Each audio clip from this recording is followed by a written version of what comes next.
ఆయన చూచుచున్న దేవుడు అండి. ప్రతి దానిని చూస్తాడు ఆయన. ఆయనకి మరుగైంది ఏది లేదండి. ఆయన అన్నిటినీ చూస్తాడు. ఆయన చూచే దేవుడు, ఆయన వినే దేవుడు, ఆయన మాట్లాడే దేవుడు. ఆయన విగ్రహం కాదు. మన దేవుడు మాట్లాడని విగ్రహం కానే కాదు. విగ్రహానికి కళ్ళుంటాయి కానీ కనబడవు. చూస్తుందా? చెవులుంటాయి కానీ వినదో. నోరు ఉంటుంది కానీ మాట్లాడదో. కాళ్ళు చేతులు ఉంటాయి కానీ అవేమి పని చేయవు. అవి అక్కడే ఉంటాయి. కానీ మన దేవుడు అక్కడే ఉండే దేవుడు కాదు. మన దేవుడు సర్వమును వ్యాపించిన దేవుడు. దేవుని స్తోత్రం చెల్లించాలి. ఆయన ఈ రోజున ఎక్కడ ఇద్దరు ముగ్గురు ప్రార్థన చేస్తారో ఆయన వారి మధ్యలోకి వచ్చేస్తాడు. ఈ రోజున మన మధ్యలో ఎవరున్నారు? యేసయ్య ఉన్నాడు. దేవుని స్తోత్రం చెల్లించాలి. ఇంకొక ప్రార్థన మందిరంలో ప్రార్థన జరుగుతూ ఉంది. అక్కడ వారు ప్రార్థన చేస్తున్నారు. వారి మధ్యలో కూడా యేసయ్య ఉన్నాడు. దేవుని స్తోత్రం చెల్లించాలి. మన పక్క గ్రామంలో ప్రార్థన జరుగుతూ ఉంది. వాళ్ళ మధ్యలో కూడా యేసయ్య ఉన్నాడు. ఏలూరులో జరుగుతుంది అనుకోండి, అక్కడ కూడా, విజయవాడలో జరుగుతున్న, హైదరాబాద్ లో జరుగుతున్న, ప్రపంచంలో ఏ మూల ఆయన నామం పేరిట ప్రార్థన జరిగితే వారి మధ్యలో మన దేవుడు ఉండేవాడు. దేవునికి స్తోత్రం చెల్లించాలి. హల్లెలూయా. అంతటను అన్ని చోట్లను ఒకే సమయములలో ఏకకాలములో ఉండదగిన దేవుడు. హల్లెలూయా. కానీ విగ్రహం అలా ఉంటుందా? విగ్రహం ఇక్కడ పెట్టామనుకోండి, ఇక్కడే ఉంటది. ఈ గుడి దాడితే కనబడతా? మనకి కనబడదు. కానీ మన దేవుడు ఒకే చోట ఉండే దేవుడు కాదు. విగ్రహం ఒకే చోట ఉంటది కానీ మన దేవుడు అన్ని చోట్ల ఉండే దేవుడు. కాబట్టి మన దేవుణ్ణి రూపాన్ని కానీ దేని కానీ మన విగ్రహముగా చేసుకోకూడదు. మాట్లాడని బొమ్మలాగా మన దేవుణ్ణి చేసుకోకూడదు. చూడలేని బొమ్మలాగా మన దేవుణ్ణి చేసుకోకూడదు. వినలేని బొమ్మలాగా మన దేవుణ్ణి చేసుకుని ఆరాధన చేయకూడదు. మన దేవుడు ఆత్మస్వరూపైన దేవుడు. దేవుని స్తోత్రం చెల్లించాలి. దేవుడు ఆత్మ గనుక ఆయనను ఆరాధించువారు ఆత్మతోనూ సత్యముతోనూ ఆరాధించాలి. దేవుడు ఆత్మస్వరూపములో ఉన్నాడు కాబట్టి ఆయనను ఆరాధించువారు ఆత్మతోనూ సత్యముతోనూ ఆరాధించాలి. ఆయన విగ్రహముగా చేసుకోకూడదు. విగ్రహముగా చేసి ఆయన మహిమను, ఆయన ఘనతను, ఆయన ప్రభావమును మనము తగ్గించకూడదు. దేవుని స్తోత్రం చెల్లించండి. విగ్రహంగా ఆయన చేసామనుకోండి, ఆయనను తగ్గించిన వారిగా, ఆయన మహిమను తగ్గించిన వారిగా అవుతాం. ఆయనను త్రొక్కబెట్టిన వారిగా అవుతాం. దేవుని యొక్క ఆజ్ఞను అతిక్రమించిన వారిగా అవుతాం. గతించిన బుధవారంలో అన్ని విషయాల గురించి, విగ్రహాల గురించి, విగ్రహార్పితమైనటువంటి వాటి గురించి, వాటిని జయించి ఎంత విజయాలను పొందారు, ఎంత ఉన్నతమైన స్థితిలోనికి వెళ్ళారో మనం విన్నాం. దేవునికి స్తోత్రం చెల్లించండి. ఇంకా మళ్ళీ ఆ సబ్జెక్ట్లోకి వెళ్ళడానికి నేను ఇష్టపడట్లేదు. చూసారా? మన దేవుడు మాట్లాడే దేవుడు. హల్లెలూయా. మన దేవుడు చూచుచున్న దేవుడు. అందుకనే ఇన్నిసార్లు రాయబడింది. ఆయన దానిని చూచెను. దేవుడు చూచినప్పుడు అది మంచిగా కనబడెను అని ఇన్నిసార్లు రాయబడినట్లుగా మనం చూస్తా ఉన్నాం. దేవుని స్తోత్రం చెల్లించండి. అయితే దేవుణ్ణి రోజున విగ్రహంగా చేసి ఆయన మహిమను తగ్గించేస్తా ఉన్నారు. నిర్గమకాండలో ఒక మాట ఉంది కదా, ఏముంది? నేను తప్ప వేరొక దేవుడు నీకుండకూడదు. ఆకాశం అందే గాని, భూమి అందే గాని, భూమి కింద నేల ఎందే గాని ఏ రూపమునైనను నా రూపం చేసుకుని ఆరాధించమన్నాడా? చేసుకోకూడదండి. ఏ రూపము కూడా చేసుకోకూడదు. ఆయన రూపమని కూడా విగ్రహంలాగా చేయకూడదు. ఇది దేవుడి రూపమే, నేను ఆరాధించే దేవుని రూపమే అని మనం దానికి మొక్కకూడదు, సాగిలు పడకూడదు. ఏ రూపమునైనను అంటే నా రూపం చేసుకోమన్నా చెప్పలేదండి. దేవుణ్ణి ఇంత మట్టికి ఎవ్వరు కూడా చూడలేదు, చూసిన నరుడు బ్రతకలేదు. బైబిల్లోనే రాయబడింది ఈ మాట. కాబట్టి ఆయనను మనం విగ్రహంలాగా చేయకూడదు. మాట్లాడని బొమ్మలాగా, కళ్ళుండి చూడలేని బొమ్మలాగా, చెవులుండి వినలేని బొమ్మలాగా, కాళ్ళుండి నడవలేనటువంటి బొమ్మలాగా మనం ఆయనని చేసి ఆయన మహిమను తగ్గించకూడదు. దేవునికి చెందవలసినటువంటి మహిమను ఆ బొమ్మకు మనం ఇచ్చి ఆయన గౌరవాన్ని తగ్గించకూడదు, ఆయన ఆజ్ఞలను మనము తృణీకరించకూడదు. నేను తప్ప వేరొక దేవుడు నీకు ఉండకూడదు అన్నాడు కదా. మరి ఈయనెవరు? ఈ విగ్రహం ఎవరు? దేవుడు ఆత్మస్వరూపంలో ఉంటే ఈ విగ్రహం ఎక్కడి నుంచి వచ్చింది? ఇదొక మరొక దేవుడు అంటే అక్కడ ఆజ్ఞ ఏమైపోతుంది? అతిక్రమించబడుతుంది. మరొక దేవుడు విగ్రహం లాగా వచ్చేసాడు. ఆయన విగ్రహం లాగా ఉండే దేవుడు కాదు, చలించిన దేవుడు కాదు, ఆయన మనతో సంచరించే దేవుడు. హల్లెలూయా. మన మధ్యలో ఉండడానికి ఇష్టపడే దేవుడు. ఆయన మౌనంగా ఉండే దేవుడు కాదండి, ఆయన చూచే దేవుడు. అందుకని ఇన్నిసార్లు ఆది కాండములో మనం ఆరాధిస్తున్న దేవుని గురించి రాయబడింది. ఆయన చూచుచున్నాడు, ఆయన చూచే దేవుడు, ప్రతి దానిని చూచాడు అని ఇన్నిసార్లు రాయబడిందంటే మనం ఆరాధిస్తున్న దేవుడు ఎలాంటి వాడండి? చూచుచున్నవాడు. హల్లెలూయా. రోజున మనం చూస్తూ ఉన్నాడు, మన భక్తిని చూస్తూ ఉన్నాడు, మన విశ్వాసాన్ని చూస్తూ ఉన్నాడు, మన ప్రతి పరిస్థితిని ఆయన చూస్తూ ఉన్నాడు. ఆయన మనతో ఉన్నాడు, మనలో ఉన్నాడు. దేవునికి స్తోత్రం చెల్లించండి.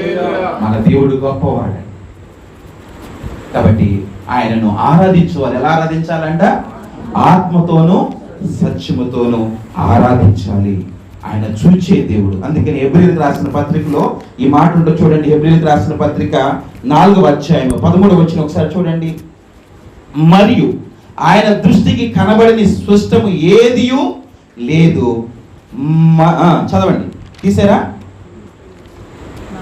మనం ఎవరికి లెక్క అప్పచెప్పవలసినదో ఆ దేవుని కన్నులకు సమస్తమును మరుగులేక తేటగా ఉన్నది. హల్లెలూయా.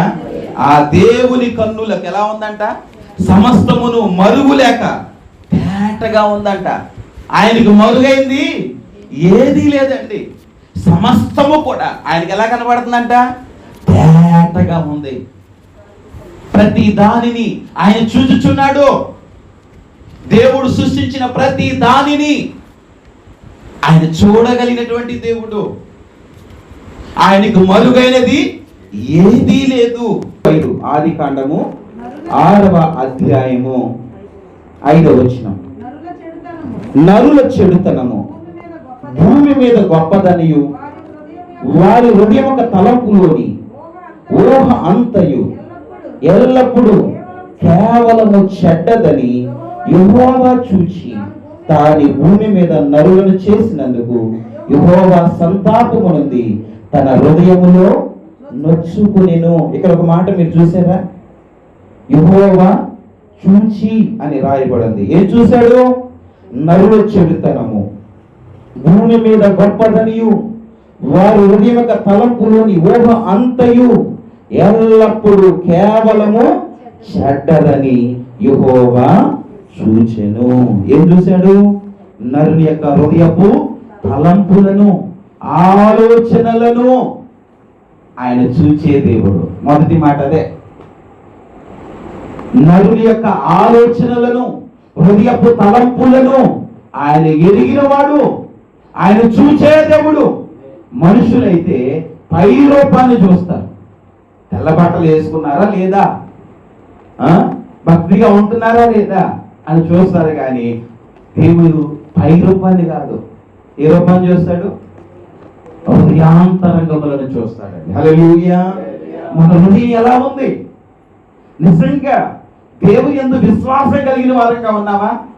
దేవుని పట్ల విధేయత కలిగిన వారంగా ఉన్నామా? దేవుని యందు ప్రేమ కలిగిన వారంగా ఉన్నామా? దేవుని ఆరాధించే వారంగా ఉన్నామా? ఎలాంటి మనసుతో ఇక్కడికి వచ్చి కూర్చున్నాము, ఎలాంటి ఆలోచనతో వచ్చి ఇక్కడ కూర్చున్నాము? మన ఆలోచనలను, మన హృదయపు తలంపులను ఆయన చూచే దేవుడు అంట. హల్లెలూయా. మీరు అడుగుచ్చు, మీరు అందరూ కూర్చున్నారు, మీరు ఎలాంటి ఆలోచనతో వచ్చి కూర్చున్నారో నాకు తెలియదు, నాకు తెలుస్తుందా? కానీ దేవుడికి నువ్వు ఏ ఆలోచనతో వచ్చి ఇక్కడ కూర్చున్నావో, నీ హృదయంలో దేని గురించి ఆలోచన చేస్తున్నావో, నీ తలంపులన్నీ కూడా ఎవరు చూస్తా ఉన్నారు? నా తలంపులన్నీ కూడా ఎవరు చూస్తా ఉన్నారు? దేవుడు చూస్తా ఉన్నాడండి. హల్లెలూయా. మన దేవుడు చూచే దేవుడు. మన తలంపులను, మన ఆలోచనలను, మన ఊహలను ఆయన చూచే దేవుడు. హల్లెలూయా. నోవహు దినాలలో ఆ ప్రజలను చూసినప్పుడు వారందరూ కూడా చెడిపోయారు, దేవుని దృష్టికి చెడిపోయారు. వారందరూ కూడా బలత్కారులుగా ఉన్నారు. వారు దేవునికి దుఃఖాన్ని కలుగజేసిన వారిగా ఉన్నారు. వారు చెడుతనాన్ని చూసి దేవుడు సంతాప పడ్డాడంట. చూసారా ఎంత బాధాకరమైన విషయమో. దేవుని దుఃఖపెట్టేవారిగా ఉన్నారు. ఈ రోజున చాలా మంది, ఆ రోజుల్లో నోవహు దినాల్లో ప్రజలు ఏ రీతిగా దుఃఖపెట్టారో ఈ రోజులు కూడా అలాగే దేవునిని దుఃఖపెట్టేవారు ఉన్నారు. వారిని సైతము దేవుడు చూస్తా ఉన్నాడు. దేవునికి స్తోత్రం చెల్లించండి. కాబట్టి మనం దుఃఖపెట్టేవారిగా మనం ఉండకూడదు. మన హృదయపు తలంపుల ద్వారా, ఆలోచన ద్వారా దేవుని దుఃఖపెట్టేవారిగా, దేవునికి ఆయాసకరమైన వారిగా మనం ఉండకూడదు. ఒకసారి సమూయేలు భక్తుడిని మరి ఒకసారి దావీదు భక్తుడిని అభిషేకించమని సమూయేలును మరి దావీదు యెషయా ఇంటికి పంపించాడు. అయితే యెషయాకు 8 మంది కుమారులు ఉన్నారు. వారిలో పెద్దవాడిని యెషయా పిలిపించాడు అభిషేకించమని. అయితే దేవుడు ఇతర కాదన్నాడు. చివరికి 7 అయిపోయారు. 7లో దేవుడు ఎవరిని కాదన్నాడు. అప్పుడు దేవుడు ఏమంటున్నాడు తెలుసా సమూయేలుతో? ఏమన్నాడు చూడండి. సమూయేలు గ్రంథంలో మనం చూస్తూ ఉంటాం 16వ అధ్యాయము 7వ వచనం. సమూయేలు గ్రంథము 16:7 వచనం.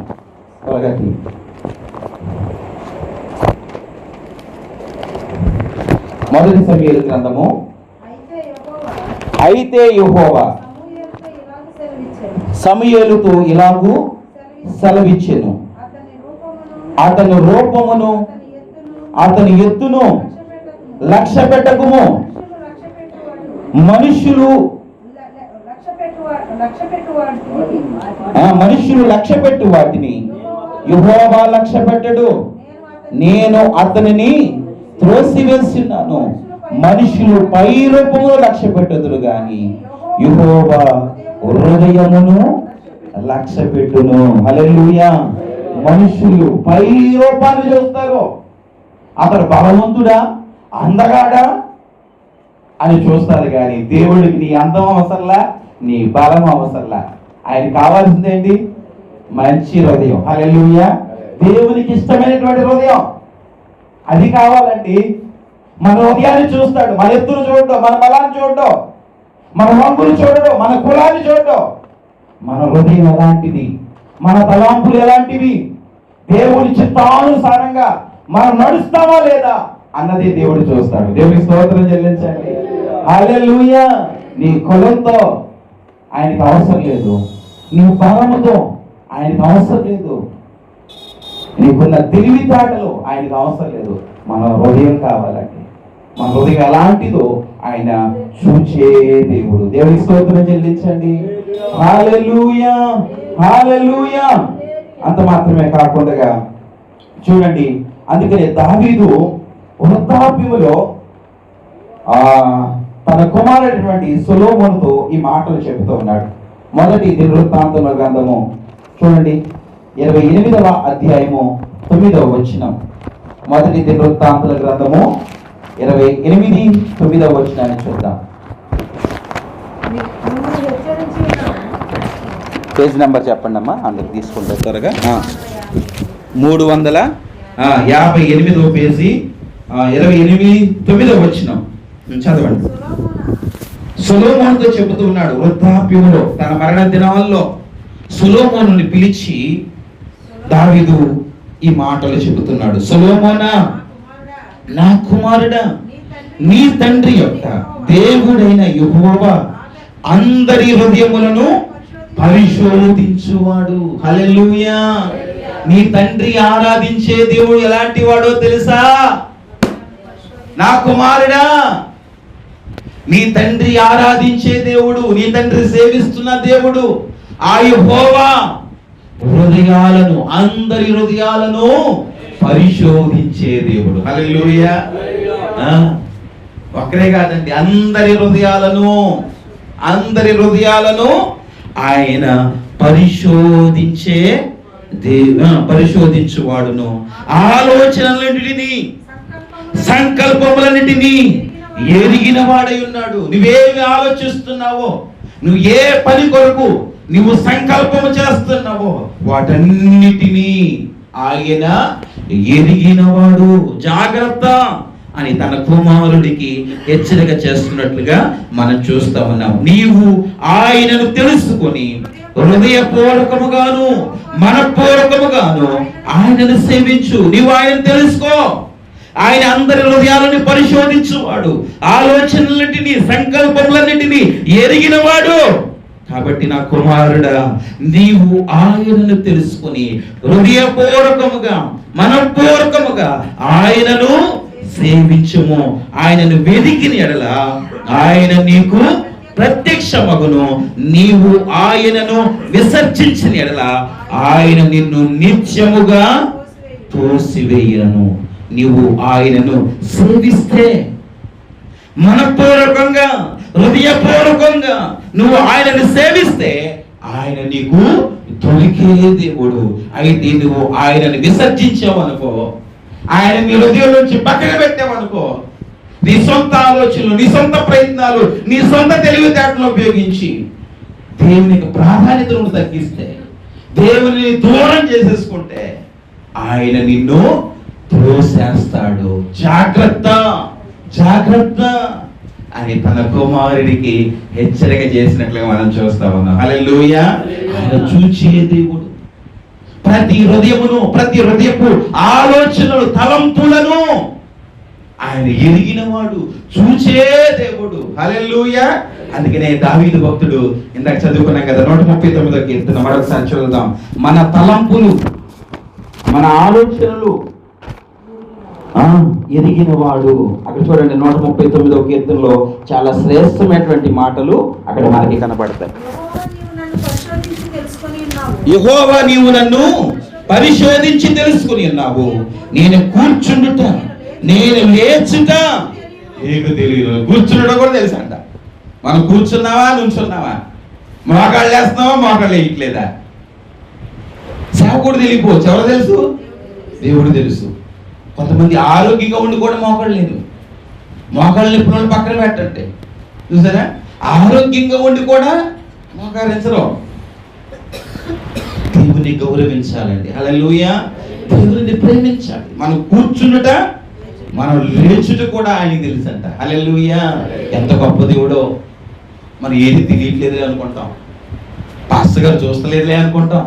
పాస్టర్ గారు కాదు మనం చూడాల్సింది, నా దేవుడు నన్ను చూస్తున్నాడని భయం కలిగి ఉండాలి. హల్లెలూయా. నేను కూర్చున్న ఆయనకి తెలుసు, నేను లేచిన ఆయనకు తెలుసని మనము దేవుని యందు భయము కలిగి మనం నిలిచి ఉండాలి. అంత మాత్రమే కాదు, నా తలంపు పుట్టక మునిపే నీవు నా మనస్సును గ్రహించుచున్నావు. మనలో తలంపు రాకముందే మనం దేని గురించి ఆలోచిస్తున్నాము, దేని గురించి వెతుకుతున్నాము, అవన్నీ ఎవరో తెలుసంట. ఫలానా దాని గురించి వెతుకుతున్నాడు అని ప్రతీది కూడా మనలో ఆ తలంపు రాకముందే మన తలంపులన్నీ కూడా ఎవరికి తెలుసంట? దేవునికి తెలుసు. నా నడకను, నా పడకను నీవు పరిశీలించి ఉన్నావు. మనం నడుస్తున్న విధానం కూడా చూస్తున్నాం.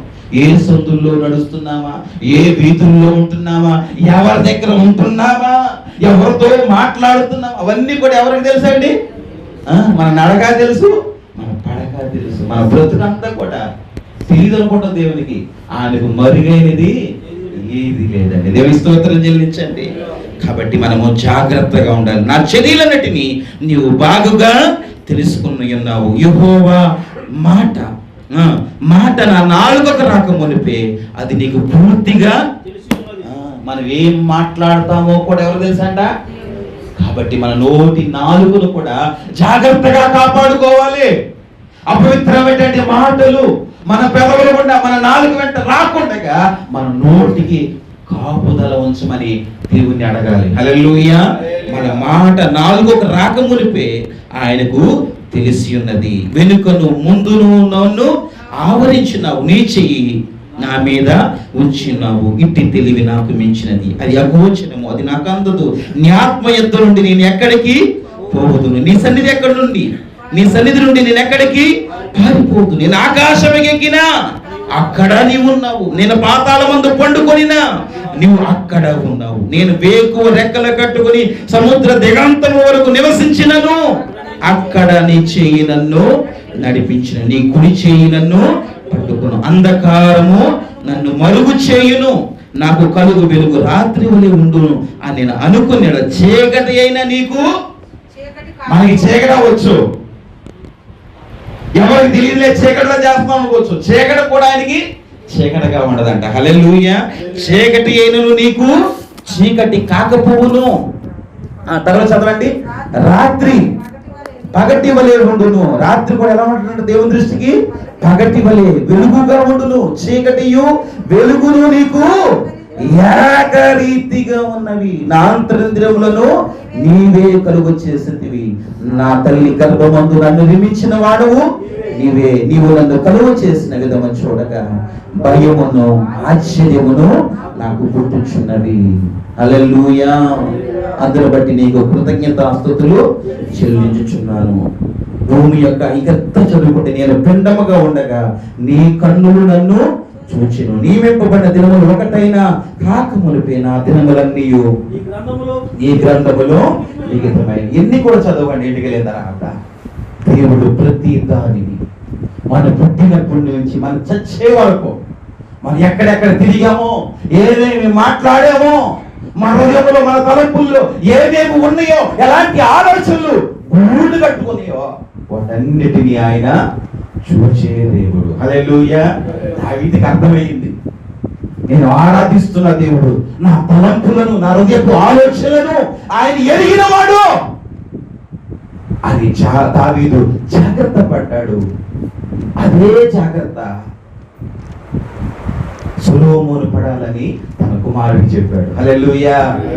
కాబట్టి జాగ్రత్తగా ఉండు. ఆయన అందరి హృదయములను ఆయన ఎరిగినవాడు, చూచే దేవుడు, తలంపులను చూచే దేవుడు, మన చర్యలన్నిటినీ ఆయన బాగుగా ఎరిగినటువంటి దేవుడు. కాబట్టి నువ్వు చాలా జాగ్రత్తగా ఉండాలి అని సొలొమోనును హెచ్చరించినట్లుగా మనం చూస్తూ ఉంటాం. దేవుడికి స్తోత్రం చెల్లించండి. మన దేవుడు చూచుచున్నా ఏం చేస్తాడు? ఇప్పుడు చెప్పుకున్నాం కదా, మన హృదయపు తలంపులను, ఆలోచనలను, ఊహలను ఆయన చూచే దేవుడు. స్కానింగ్ చేసేస్తాడు అంతే.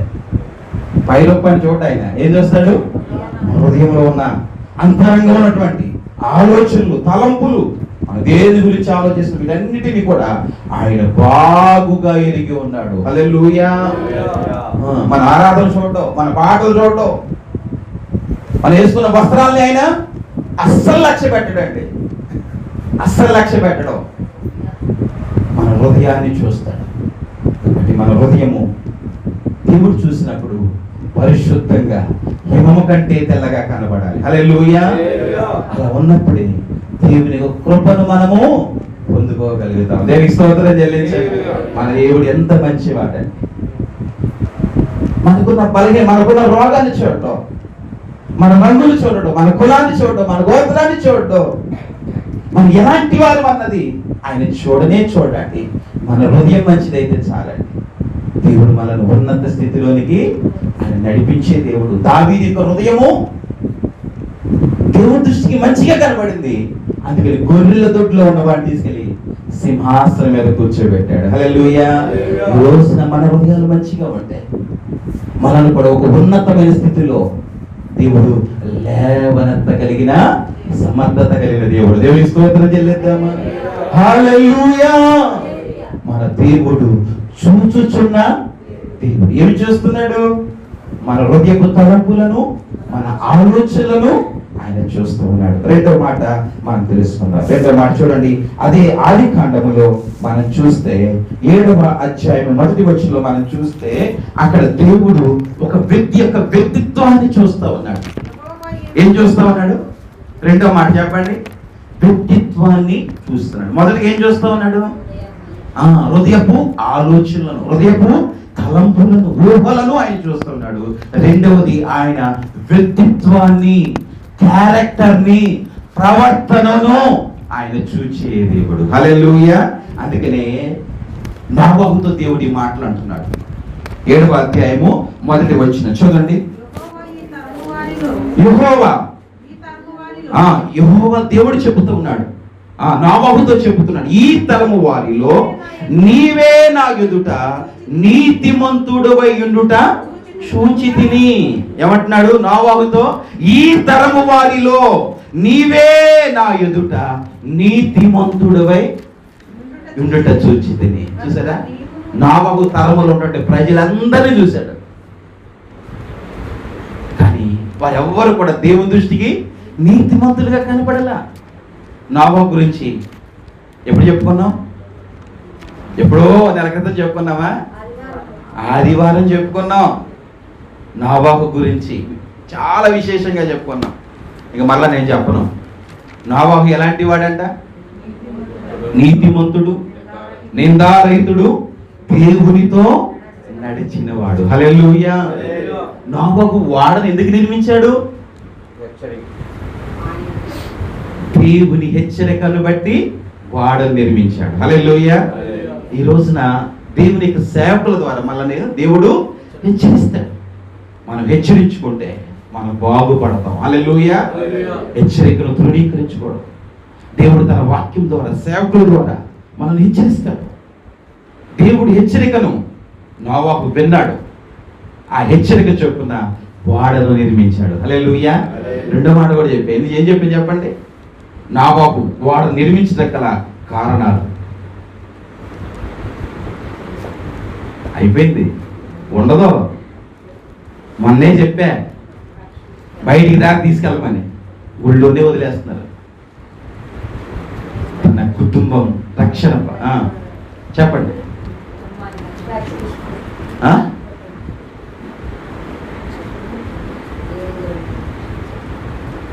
ఏడుగురిని రక్షించాడు. తన కుటుంబము యొక్క రక్షణ కొరకు బాధ్యత కలిగి ఉన్నాడు. హల్లెలూయా.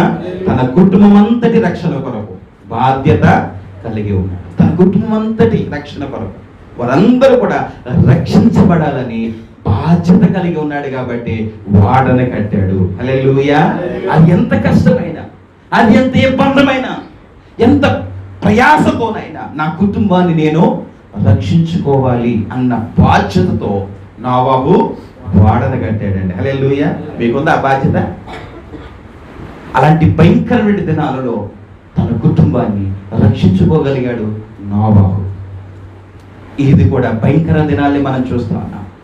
మనం కూడా మన కుటుంబాన్ని రక్షించుకోవాలి. ఎంత బాధ్యతతో ఉన్నాడు, ఎంత ప్రయాసపడ్డాడు. నేను మాత్రమే కాదు, నా కుటుంబస్తులందరూ కూడా రక్షణ పొందాలని బాధ్యతతో వాడను కట్టుకున్నాడు. మరొకరి గురించి కూడా నేను చెప్పా. ఎవరి గురించి చెప్పండి? రహాబు కూడా బాధ్యతతో ఏం చేసింది? తన తండ్రి ఇంటి వారందరినీ, తన బంధువులందరినీ కూడా రక్షించుకుంది. ఈ రోజున మనం కూడా రక్షణలో నడిపించాలి. మనం వస్తే చాలదండి. మన దేవుని సన్నిధిలోకి వస్తే దేవుని సంతోషం కాదు, మనతో పాటు మన ఇంట్లో వాళ్ళు రావాలి. హల్లెలూయా. మనతో పాటు మన బంధువులను దేవుని సన్నిధిలోకి నడిపించాలి. అది దేవుడు మన నుంచి చూసేది. ఎంతసేపు నేను వెళ్తున్నాను కదా, అది కాదు దేవుని సంతోషం. నీతో పాటు నీ ఇంటి వారు రక్షణ పొందాలి.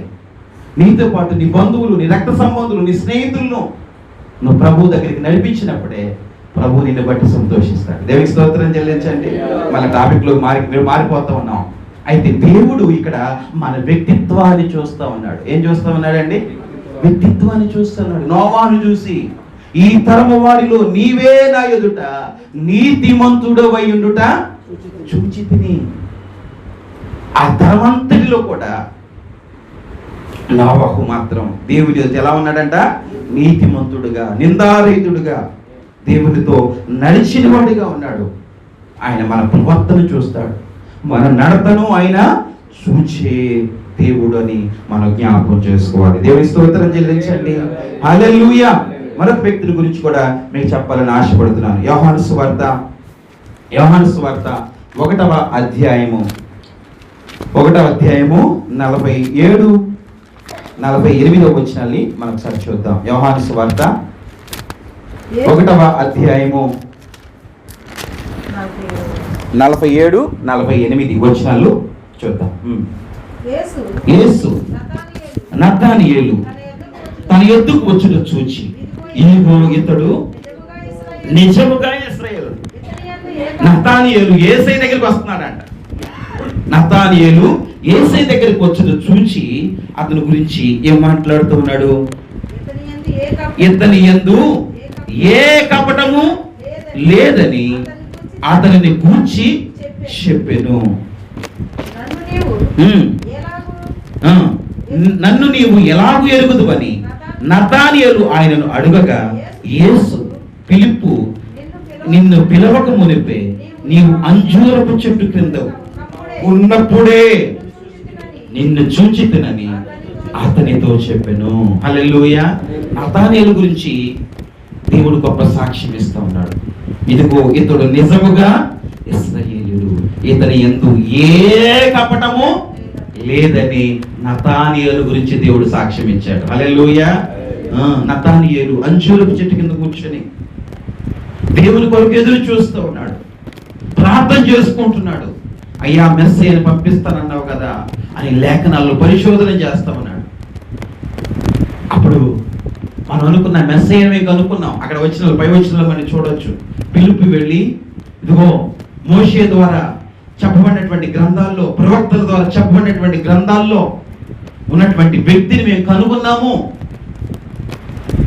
ఆయనే నజరేయుడు అనేటువంటి యేసు, ఆయనే నజరేటువంటి యేసు అని చెప్పగానే వెంటనే అన్నాడు, నజరేతుల నుండి ఏదైనా మంచిది రాగలదా అని నతానియేలు అన్నాడు. వచ్చి చూడుము నీకే అర్థమవుతుంది అని వేసి వచ్చి చెప్పేవాడికి వెంటనే నతానియేలు యేసయ్య దగ్గరికి వెళ్ళాడు. ఈయన ఏం మాట్లాడుకున్నాడో అవన్నీ కూడా దేని గురించి ఆలోచన చేస్తున్నాడు. ఆ అంజూరపు చెట్టు దగ్గర ఉండి దేని గురించి ధ్యానం చేస్తా ఉన్నాడు. వాటన్నిటి గురించి తన హృదయపు ఆలోచనలన్నిటిని గురించి బహిర్గతం చేసినప్పుడు ఈయన నిజముగా మెస్సయ్య అని ఆయన ఒప్పుకున్నట్లుగా మనం చూస్తా ఉన్నాం. హల్లెలూయా. నతానియేలు ఏమన్నాడు? 49 వచ్చిన నతానియేలు, బోధకుడా నీవు దేవుని కుమారుడువు, ఇశ్రాయేలు రాజువు అని ఆయనకు ఉత్తరం ఇచ్చాడంట. దేవునికి స్తోత్రం చెల్లించండి. చూసారా, మన ఎంతటిని, మన ప్రవర్తన అంతటిని, మన దేని గురించి ఆలోచన చేస్తున్నామో, దేని గురించి ధ్యానం చేస్తున్నామో ఆయనన్నిటినీ ఆయన ఎరిగిన దేవుడు. నతానియేలు యొక్క ప్రవర్తనను ఆయన ఎరిగిన దేవుడు. నతానియేలు ఏ రీతిగా దేవుని అడుగుతున్నాడో వాటన్నిటిని కూడా ఆయన ఎరిగిన దేవుడు. ఇతనిలో ఏ కపటము లేదు. హల్లెలూయా. కపటము లేని మనిషి అని దేవుడు నతానియేలు చూసి సాక్ష్యం ఇచ్చాడండి. హల్లెలూయా. మన నడతను చూస్తాడు, మన ప్రవర్తన చూస్తాడు. వీటన్నిటిని చూసి దేవుడు మనల్ని ఏర్పాటు చేసుకుంటాడు. హల్లెలూయా. ఈ లోకంలో, ఈ గ్రామంలో చాలా మంది ఉన్నారు. దేవుడు ఈ రోజు మనల్ని ఏర్పాటు చేస్తున్నాడు. దేవుడు మనం పిలుచుకున్నాడు. ఎందుకంటే మనం కూడా దేవుని దృష్టికి యోగ్యులుగా ఉన్నాం. హల్లెలూయా. ఎంతో కొంత దేవునికి ఇష్టలుగా ఉన్నాం కాబట్టి, దేవుడిని సంతోషపరిచేలాగా ఉన్నాం. దేవుడు మనల్ని ఏర్పాటు చేసుకున్నాడు. హల్లెలూయా. దేవునికి భయపడే వారంగా ఉన్నాం. అందుకని ఈ గ్రామంలో దేవుని వెంబడించిన వారి కంటే అధికమైనటువంటి ధన్యతను దేవుడు మనకి ఇచ్చాడు. హల్లెలూయా. గొప్ప భాగ్యాన్ని ఇచ్చాడు. ఈ గ్రామంలో మనకంటే గొప్పవారు, ధనవంతులు, ఆస్తులు, ఐశ్వర్యాలు కలిగినటువంటి వారు ఉన్నారు. వారికి లేనటువంటి ధన్యత, గొప్ప కృపా భాగ్యాన్ని వీరులమైనటువంటి మనకి ఇచ్చాడు. హల్లెలూయా. ఎందుకంటే మనము దేవునికి భయపడేవారం, దేవునికి లోబడేవారం, దేవుని వెంబడించేవారం, దేవుని కొరకు మనం రోషంగా బ్రతకగలము అని దేవుడు మనను ఏర్పాటు చేసుకున్నాడు. దేవునికి స్తోత్రం చెల్లించండి. ఆయన సమస్తమును ఎరిగిన దేవుడు, మన హృదయపు ఆలోచనలను ఎరిగిన దేవుడు, మన ప్రవర్తనను ఎరిగిన దేవుడు. మనం ఏం మాట్లాడకూడదో, మన హృదయంలో ఏ తలంపులు వచ్చినాయో వాటన్నిటిని కూడా ఆయన తెలుసండి. అందుకని మార్కు సువార్త 1వ అధ్యాయంలో మనం చూడండి. మార్కు సువార్తలో 2వ అధ్యాయం చూడండి. మార్కు సువార్త 2వ అధ్యాయము 7వ వచనం 8వ వచనం మనం చూస్తే అక్కడ శాస్త్రులు కొంతమంది యేసే గురించి వ్యతిరేకంగా ఆలోచిస్తూ ఉన్నారు. ఈయనెవరు పాపములను క్షమించడానికి? దేవదోషణ చేస్తూ ఉన్నాడు. దేవుడు ఒక్కడే కదా పాపములను క్షమించేది. అక్కడ ఒక సందర్భం జరిగింది. ఒక పక్షవాయు గల వాటిని యేసే దగ్గర తీసుకొస్తే దేవుడు ఏమన్నాడు తెలుసా? కుమారుడా, నీ పాపములు క్షమించబడినవి, లేచి నీ పరుపు ఎత్తుకొని వెళ్ళిపో అని చెప్పగానే శాస్త్రులు అక్కడే ఉన్నారు, తప్పు పట్టడానికి చూస్తూ ఉన్నారు. వెంటనే బయట పడలేదు, కానీ హృదయములు ఆలోచిస్తున్నారు. ఈయనెవరు? పాపములను క్షమించడానికి ఈయనకి అధికారం ఎక్కడిది?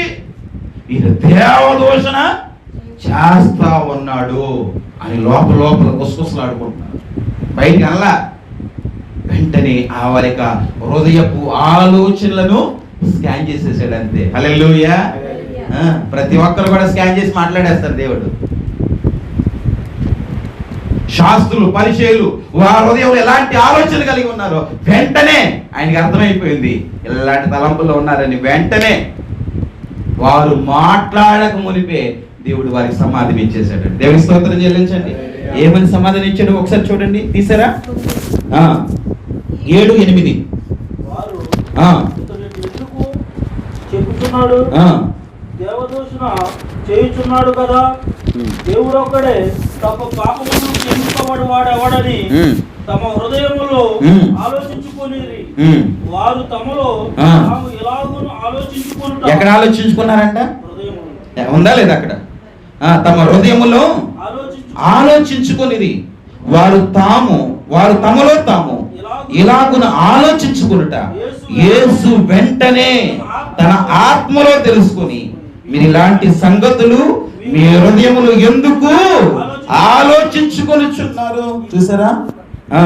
ఈ పక్షవాయు గల వానితో నీ పాపములు క్షమింపబడి ఉన్నావని చెప్పుడు సులభమా? నువ్వు లేచి నీ పరుపు ఎత్తుకొని నడువమని చెప్పుడు సులభమా? అయితే పాపములు క్షమించుటకు భూమి మీద మనిషి కుమారునికి అధికారం కలదని మీరు తెలుసుకోవాలని వారితో చెప్పాను. హల్లెలూయా. వారి హృదయాలు స్కాన్ చేశాడు, వారి ఆలోచన స్కాన్ చేసేసాడు. ఎందుకు మీరు అలా ఆలోచిస్తున్నారు? ఈ భూమి మీద మనిషి కుమారునికి పాపములను క్షమించుటకు అధికారం కలదు. రోగాలకు మాత్రమే కాదు, పాపాలను కూడా ఆయన క్షమించగలడు. ఈ భూమి మీద అన్నాడా? ఇంకా ఏంటది? పాతాళంలో కూడా అన్నాడా? భూమి మీద ఉన్న వాళ్ళని క్షమిస్తాడు. హల్లెలూయా. పాతాళంలోకి వెళ్ళిన తర్వాత క్షమాపణ లేదు. గమనించండి, అక్కడ ఉందా లేదా? ఏమన్నా చదవండి ఒకసారి. ఎన్నవచ్చును? అయితే పాపములు క్షమించుటకు భూమి మీద, ఎక్కడండి? భూమి మీదే క్షమిస్తాడు. నువ్వెంత ఘోర పాపమైనా ఈ భూమి మీద నీ కంటలో ప్రాణం ఉండగా దేవునిని అడిగితేనే క్షమిస్తాడు. చచ్చిన తర్వాత, పాతాళంలోకి వెళ్ళిన తర్వాత, అక్కడ గుండెలు బాదుకొని ప్రార్థన చేసినా ఆయన వినగాక వినడం, సాయం చేయను కూడా చేయడాడు. కాబట్టి ఈ భూమి మీదే ఆయనకు మొరపెట్టుకోవాలి. హల్లెలూయా. అందుకే దేవుడు చెప్తున్నాడు, అయితే పాపములు క్షమించుటకు భూమి మీద మనిషి కుమారునికి అధికారం ఉన్నదని మీరు తెలుసుకోవాలి అని శాస్త్రులతో దేవుడు చెప్పినట్లుగా మనం చూస్తా ఉన్నాం. దేవుడి స్తోత్రం చెల్లించాలి. మెట్టుకు ఆయన హృదయపు ఆలోచనలను ఎరిగిన దేవుడు, మన ప్రవర్తనను ఎరిగిన దేవుడు, మన నడకను ఆయన ఎరిగిన దేవుడు. ఇందాకే పాట పాడారక్క, పరిశోధించి తెలుసుకున్నావు, చుట్టూ నన్ను ఆవరించావు, కూర్చుండుట లేచి ఉండుట బాగుండుట, లేచి ఉండుట బాగుగా ఎరిగి ఉన్నావు రాజా, బాగుగా ఎరిగి ఉన్నావు, తలంపులు తపనయు అన్నీ ఎరిగి ఉన్నావు, తలంపులు తపనయు అన్నీ ఎరిగి నడచినగా పడుకున్నానా అయ్యా వెలిగి ఉన్నావు నడచినగా పడుకున్నానా అయ్యా వెలిగి ఉన్నావు ధన్యవాదం యేసు రాజా ధన్యవాదం యేసు రాజా నన్ను చూచువాడా నిత్యం కాచువాడా నన్ను చూచువాడా నిత్యం కాచువాడా పరిశోధించి తెలుసుకున్నావు నన్ను ఆవరించావు కూర్చుంటుడా లేచి ఉంటుడా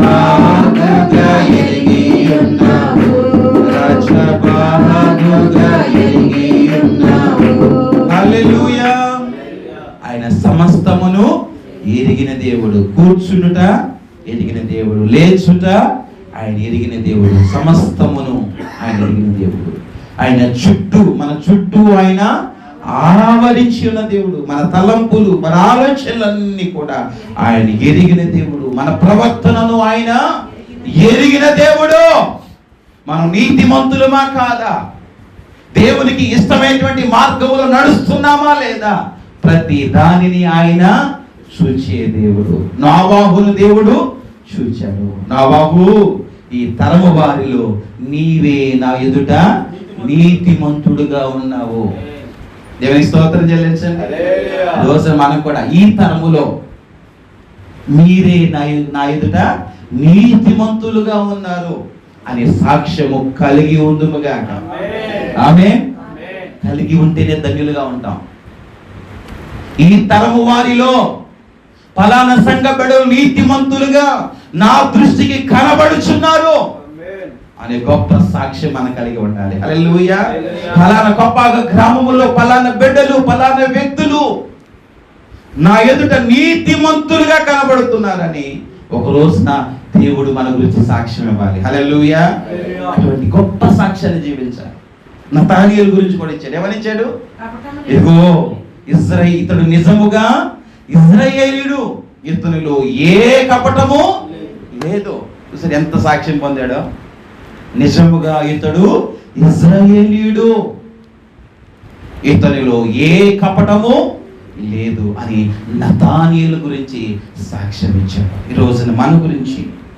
దేవుడు మంచి సాక్ష్యం ఇచ్చేలాగిన మన బ్రతుకు ఉండాలి మన ప్రవర్తన ఉండాలి ఆయన ప్రతి దానిని ఆయన చూచే దేవుడుగా ఉన్నాడు హల్లెలూయా ప్రతి దానిని చూస్తున్నాడు మన నీతిని చూస్తాడు మళ్ళీ పాపాన్ని కూడా చూస్తాడు నీతిని మాత్రమే కదా ఏం చూస్తాడండి పాపాన్ని కూడా చూస్తాడు ఒకసారి వ్యభిచారం చేత పట్టుకున్నటువంటి స్త్రీ శాస్త్రులు పరిసయ్యులు తీసుకొచ్చి యేసే పాదాల మీద దగ్గర పెట్టేశారు అయ్యా మోషే ధర్మశాస్త్రం ప్రకారం ఏం చేయాలి రాళ్లతో కొట్టి చంపాలి అయితే నీవేం చెప్తావు ఏమో వ్యభిచారం చేస్తూ ఉంటే మేము పట్టుకున్నాము మోషే ధర్మశాస్త్రం ప్రకారం ఏమైనా రాళ్లతో కొట్టి చంపాలి ఆయన ఇబ్బంది కలిగి చేయడం అనేక చేసినప్పుడు ఆయన ఏదో రాస్తున్నాడు మౌనంగా ఉండి ఏం చేస్తున్నాడంట ఏదో రాస్తా ఉన్నాడు ఇవన్నీ కూడా యోహాను సువార్త 8వ అధ్యాయంలో మనం చూడగలుగుతాం ఆమె ఏవేవో రాసుకుంటున్నాడు ఇంకా ఇబ్బంది పెడతా ఉంటుంటే వెంటనే తలెత్తుకొని చూసి లేపి ఏమన్నాడు తెలుసా మీలో పాపము లేని వాడు మొట్టమొదటగా ఆమె మీద రాయి వేయండి అని చెప్పి మరలా ఏం చేస్తున్నాడు కిందకి వంగి నేల మీద ఏయో రాస్తామన్నాడు ఏంటి రాయి వేసుకొని రాసేస్తున్నాడు అనేసి వెంటనే అక్కడికి వెళ్ళి చూడగానే ఎవడొచ్చాడు వాడి పాపాలు కనపడ్డాయి వాడి క్యారెక్టర్ బయటపడిపోయింది అక్కడ వెంటనే ఏం చేశారండి రాళ్ళు చిన్నవాళ్ళు మొదలుకొని పెద్దవాళ్ళ వరకు అందరు కూడా ఏం చేశారు రాళ్ళన్ని కుప్పగా పడేసి అక్కడి నుంచి వెళ్ళిపోయారండి హల్లెలూయా వారిలో ఉన్న పాపము ఆ రోజున బయటపడింది వారిలో ఉన్నటువంటి క్యారెక్టర్ అంతా కూడా దేవుడు బయటికి తీసుకొచ్చాడు. కాబట్టి మనం జాగ్రత్తగా ఉండాలి. హల్లెలూయా. దేవునికి తెలియదులే, చూడట్లేదు కదా, నేను రహస్యంగా చేశాను కదా అని అనుకున్నా కానీ మనం రహస్యంగా చేయగలిగినా ఆయన బహిర్గతము చేయగలిగిన దేవుడు. కాబట్టి మనము జాగ్రత్తగా ఉండాలి. ఆయన చూచుచున్న దేవుడు. మనం ఆరాధించే దేవుడు ఎలాంటి వాడండి? కళ్ళుండి చూడలేని దేవుడు కాదు. ఆయన విగ్రహము కాదండి. ఆయన చూచే దేవుడు. ఆయన చూచే దేవుడు. మనం ఎక్కడున్నా, ఏ స్థలంలో ఉన్నా ఆయన చూచే దేవుడు. మన క్యారెక్టర్ని చూస్తూ ఉన్నాడు, మన నీతిని చూస్తాడు, మనలో ఉన్న పాపాన్ని కూడా చూస్తాడు. కాబట్టి మనం జాగ్రత్తగా ఉండాలని దేవుడి మాటల ద్వారా మనకి తెలియజేస్తున్నాడు. ఇంకొక వ్యక్తి నేను తెలియజేస్తాను. చూడండి, సమరయ స్త్రీని మనం చూద్దాం. యోహాను సువార్త 4వ అధ్యాయంలో మనం చూస్తే అక్కడ కూడా సమరయ స్త్రీతో దేవుడు మాట్లాడినప్పుడు ఏమన్నాడు? అమ్మా, నువ్వు వెళ్ళి నీ పెనిమిటిని తీసుకునిరా. చాలా మాట్లాడాడు, ఎందుకంటే కట్ చేసేస్తున్నా అవన్నీ కూడా. వెళ్ళి నీ పెనిమిటిని తీసుకురా అంటే ఏమంది? నాకు పెనిమిటి లేరయ్యా. అయితే నువ్వు బాగానే చెప్పావు, నువ్వు బాగానే చెప్పావు, మంచిగానే చెప్పావు. అయితే నీకు ఐదుగురు పెనిమిట్లు ఉన్నారు. ఇప్పుడున్నవాడు నీవాడు కాదు. 5 మార్చేసావు. ఇంకొక వ్యక్తిని నీ ఇంట్లోకి తెచ్చుకున్నావు, వాడు కూడా నీవాడు కాదు. ఇంకా మీ ఇద్దరికి వివాహం జరగలేదు. మొత్తం బతికంతా చెప్పేశాడు. దేవుని స్తోత్రం చెల్లించండి. క్యారెక్టర్ అంతా కూడా చెప్పేశాడు. వెంటనే నువ్వు నిజంగా సత్యము చెప్పిదివయ్యా అని వెంటనే సమరయ ప్రాంతంలోనికి వెళ్ళి, ఏదో ఈయనే మెస్సయ్య కాదా, నా బ్రతుకునంతని కూడా బట్టవ బయలు చేసినటువంటి వాడు, ఈయన మెస్సయ్య కాదా, నా జీవితం అంతా, నా రహస్య జీవితం అంతటిని కూడా బయట పెట్టిన ఈయన మెస్సయ్య కాదా అని వెళ్ళి ఆ ఊరంతా కూడా, గ్రామం అంతా కూడా తిరిగి ఏం చేసిందండి? ప్రతి ఇంటికి వెళ్ళి ఇతడే మెస్సయ్య, నా జీవితం అంతటి నాకు తెలిపినటువంటి వాడు, నేను రహస్యంగా చేసిన ప్రతి దానిని కూడా ఆయన ఎరిగి ఉన్నాడు, ఆయన చూచే దేవుడు ఆయన ఊరంతటికి సువార్త ప్రకటించి వారందరినీ యేసయ్య దగ్గరికి నడిపించింది. దేవుని స్తోత్రం చెల్లించాలి. ఈ రోజున మనం కూడా ఆయన చూచే దేవుడని మనం కూడా నమ్మి అందరూ కూడా ఎక్కడ దగ్గర రావాలి? యేసయ్య పాదాల దగ్గర నిలబెట్టాలండి. హల్లెలూయా. సమరయ స్త్రీ ఎంత ధన్యత పొందుకుందో, దేవుడు ఆమెను చూసి ఎంతగా సంతోషించాడు. ఈ రోజున మనం కూడా చూచుచున్న దేవుడు అని ఎరిగి కూడా మనం కొంతమందిని కూడా మన దేవుని యొక్క పాదాల చెంతకు తీసుకురాలేకపోతాం.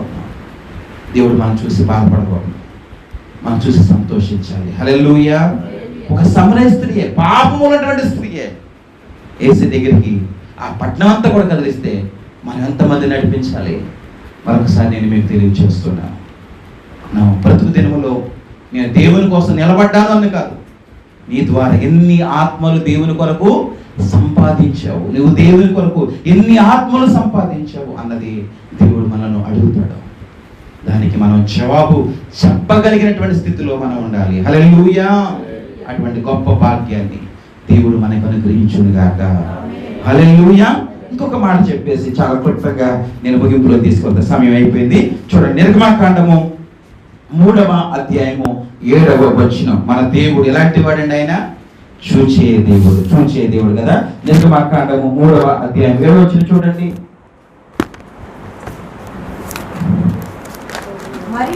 మరియు అదేనమ్మా, చదవండి.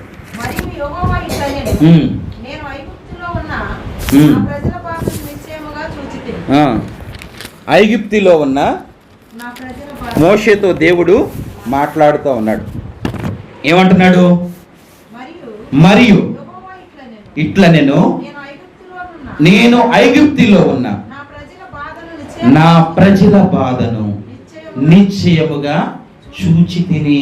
ఎవరు చూశాడంట? దేవుడు తన ప్రజల యొక్క బాధను చూశాడంట. దేవునికి స్తోత్రం చెల్లించండి.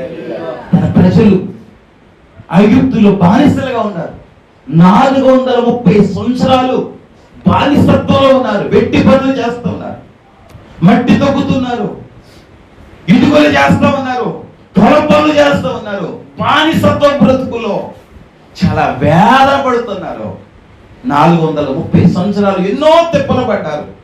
వారు పెట్టే హింసలను వారు పొందారో, చివరికి ఆ బాధను భరించలేక వారందరూ కూడా ఒక చోట చేరి మూలుగులతో ప్రార్థన చేశారంట. హల్లెలూయా. మూలుగులతో, నిట్టూర్పులతో, ఎవరికి చెప్పుకోలేక, దుఃఖముతో, ఎందుకు ఈ పరిస్థితి వచ్చింది, మన వల్ల కదా, మనం చేసిన అతిక్రమాలు బట్టే కదా, మన దేవుణ్ణి విడిచిపెట్టినందుకే కదా, మన దేవుణ్ణి గుర్తించినందుకే కదా ఎంతకాలం దేవుని పక్కన పెట్టాం.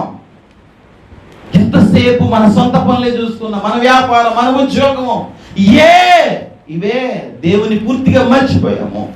అందుకని ఇన్ని తిప్పలు పడుతున్నాం, ఇంతగా శ్రమ పడుతున్నాము. ఇకనైనా బుద్ధి తెచ్చుకొని ఆ దేవునికి మొరపెడదాం అని అందరూ కూడా ఒక చోట చేరి ఏం చేశారు తెలుసా? నిట్టూర్పులు విడిచారంట. 2వ అధ్యాయం చివరి వచనంలో మనం చూస్తాం. నిట్టూర్పులు విడిచారంట, అంగలార్చారంట. వారు మూలుగులను, వారి యొక్క మొరను దేవుడు విన్నాడు. దేవునికి స్తోత్రం చెల్లించండి. వారి యొక్క నిట్టూర్పులను, వారి యొక్క మూలుగులను దేవుడు విని,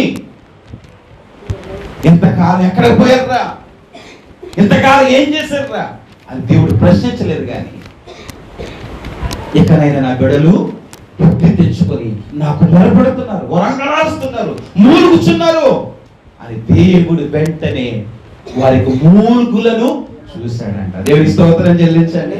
వారికి నిట్టూర్పులను దేవుడు విని, మోషే నా ప్రజలు నిట్టూర్పులు ఇడుస్తున్నారయ్యా, మూలుగుతున్నారయ్యా, ఐగుప్తులో బహు బానిసత్వం చేస్తా ఉన్నారయ్యా, వారిని రక్షించడానికి నిన్ను పంపిస్తున్నానయ్యా, నువ్వు వెళ్ళు, నీతో పాటు అహరోను కూడా పంపిస్తాను అని వారి ఇరువుని కూడా ఐగుప్తు దేశంలోనికి పంపించి వారి ద్వారా 10 రకాలైనటువంటి అద్భుతాలు జరిగించి ఆ కఠినాత్ముడైన ఫరో హృదయాన్ని దేవుడు అనగగొట్టి, ఆ ఫరో హృదయాన్ని, ఫరో యొక్క మనస్సును, ఆ కఠినత్వాన్ని నుంచి ఆ ప్రజలను విడిపించి దేవుడు వారు మొరపెట్టిన రీతిగా పాలు తీరులు ప్రవహించే దేశంలోనికి దేవుడు వారిని నడిపించాడు. దేవునికి స్తోత్రం చెల్లించండి. వారి బాధను చూశాడంట. ఇశ్రాయేలు పెట్టే బాధను చూసినట్లుగా మనం చూస్తాం. 7వ వచనం చూడండి. నేను ఐగుప్తులో ఉన్న నా ప్రజల బాధను నిశ్చయముగా చూచి తిని. బాధను కూడా చూస్తాడండి. మనం ఎలాంటి బాధతో ఉన్నామో, మన గురించి చెడ్డ మాటలు పలిగేవారు, మన గురించి మేలుపోయినటువంటి మాటలు, కల్పితమైన మాటలు చెప్పి మనల్ని బాధపరిచేవారు ఉంటారు, మనల్ని దుఃఖపెట్టేవారు ఉంటారు. వాటన్నిటిని కూడా దేవుడు చూచే దేవుడు అండి. హల్లెలూయా. వాటన్నిటిలోంచి విడిపించే దేవుడు, విజయం ఇచ్చే దేవుడు, పాలు తేళ్లు ప్రవహించే సంతోషకరమైనటువంటి దేశములోనికి మనం నడిపించే దేవుడు. దేవుని స్తోత్రం చెల్లించండి. అలాంటి గొప్ప దేవుడు అండి. మన బాధలను చూసే దేవుడు, మన నిందలను చూసే దేవుడు, మన తీర్పులను చూసే దేవుడు, మన శత్రువు మనల్ని ఏ రీతిగా బాధ పెడుతున్నాడో, ఎంతగా హింసిస్తున్నాడో, మన గురించి ఏ రీతిగా దుర్భాషలాడి ఏ రీతిగా ఆనందిస్తున్నారో వాటన్నిటిని దేవుడు చూచే దేవుడు. హల్లెలూయా. దేవుడు అని చూడట్లేదులే అని అనుకోవద్దు. ఎంతగా బాధపడుతున్నావో, నీ హృదయం ఎంత కలవరంగా ఉందో, నువ్వెంతగా దుఃఖపడుతున్నావో, ఎంతగా కన్నీళ్లు విడుస్తున్నావో, ఇతరులు నిన్ను గురించి చెడ్డ మాటలు పలికినప్పుడు నువ్వెంతగా ఇబ్బందులు పడుతున్నావో, ఎంతగా ఎగతాళిగా నువ్వు ఉన్నావో, వాటన్నిటిని దేవుడు చూస్తూ ఉన్నాడు. ఒక దినం రాబోతుంది, ఆ రోజున గొప్ప విడుదల ఇవ్వబోతున్నాడు. హల్లెలూయా. సంతోషకరమైనటువంటి దేశములో ఒక ఆనందించే వ్యక్తిగా దేవుడు మనం నిలబెట్టుకోబోతున్నాడు. హల్లెలూయా. కాబట్టి మనము దేవుని గుర్తెరగాలి. ఆయన చూసే దేవుడు. నా బాధలు చూశాడు. ఆనాడు ఇశ్రాయేలు ప్రజలను చూసి బాధలు చూసి వారిని విడిపించి పాలు తేలు ప్రవహించే దేశానికి, ఆనందకరమైనటువంటి దేశానికి నడిపించినట్లుగా మనల్ని కూడా అలాగా నడిపించే దేవుడు. హల్లెలూయా. కాబట్టి ఇప్పటి వరకు మనం 3 విషయాలు మనం నేర్చుకున్నాం. మన దేవుడు ఎలాంటి వాడు? చూచుచున్న దేవుడు. ఏం చూస్తా ఉన్నాడు? మన హృదయపు తలంపులను, ఆలోచనలను, ఊహలను ఆయన చూస్తూ ఉన్నాడు. రెండవదిగా మన ప్రవర్తనను చూస్తూ ఉన్నాడు, మన వ్యక్తిత్వాన్ని చూస్తూ ఉన్నాడు, మన నడకలు చూస్తూ ఉన్నాము. మన నీతి మార్గంలో నడుస్తున్నావా? దృష్టిని మార్గంలో నడుస్తున్నావా? పాప పాపంలో నడుస్తున్నామా? పాప సంబంధమైనటువంటి జీవితంలో మనం జీవిస్తున్నామా? వాటన్నిటిని కూడా ఆయన చూచే దేవుడు. మూడవదిగా ఆయన మన బాధలు, మన హృదయంలో ఉన్నటువంటి బాధలను, దుఃఖములను కూడా, వేదనను కూడా, కన్నీటిని కూడా, అంగలార్పును కూడా ఆయన చూచే దేవుడు. కాబట్టి మనం ధైర్యంగా ఉందాం. హల్లెలూయా. మన బాధను చూసి మన మొరను అంగీకరించి మనకు విజయాన్ని ఇచ్చే దేవుడు. హల్లెలూయా. ఆనందకరమైనటువంటి దేశంలోనికి మనం నడిపించి గొప్ప బహుమానాలతో ఆయన నింపే దేవుడు. అటువంటి గొప్ప దేవుని కలిగి ఉన్నందుకు మనందరూ కూడా మోకరించి నిండు హృదయంతో దేవునికి కృతజ్ఞతాస్తుతులు చెల్లిస్తూ ఆయనను కనపరుచుకుందాం. అందరూ కూడా మోకరించండి. ఇంతవరకు చక్కటి మాటల ద్వారా దేవుడు మనతో మాట్లాడి ఉన్నాడు. ఆయన గొప్పతనాన్ని మనం తెలుసుకోగలిగాము. ఆయన చూచుచున్న దేవుడు. ఆగరును కూడా దేవుడు చూశాడు. ఆగరు పిల్లవాడు ఆగరు ఏడుస్తున్నప్పుడు కూడా దేవుడు చూశాడు. నీవు కూడా దేని గురించి ఏడుస్తున్నావో, దేని గురించి అంగలారుస్తున్నావో ఆయన నిన్ను చూస్తూ ఉన్నాడు. ఆయన నేను విడిచిపెట్టే దేవుడు కాదు. నీ హృదయపు వేదనను ఆయన ఎరిగిన దేవుడు.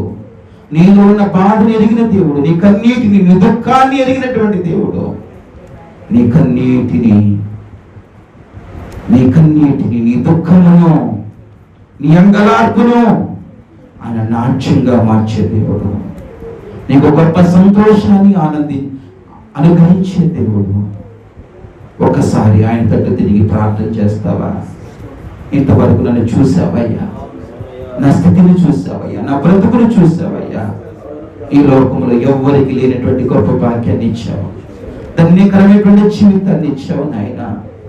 నోరు నుండి మాట్లాడలేని, చెవు నుండి వినలేని, కళ్ళు నుండి చూడలేనటువంటి బొమ్మలకు మేము ఆకర్షితులు కాకుండా చూచుచున్న దేవుడు అయినటువంటి నీ చెంతకు మమ్మల్ని పిలుచుకున్నావయ్యా.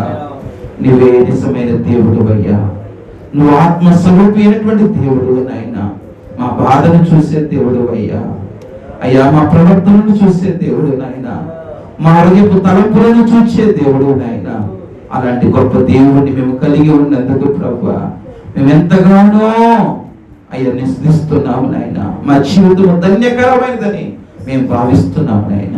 నువ్వు చూస్తూ ఉన్న భయముతో ఇంకనో మా ప్రవర్తనను దినదిన వృద్ధి చేసుకొని నీ దగ్గరగా జీవించడానికి, నీ ద్వారా వచ్చే మేలు పొందడానికి నన్ను సిద్ధపరిచయ్యా.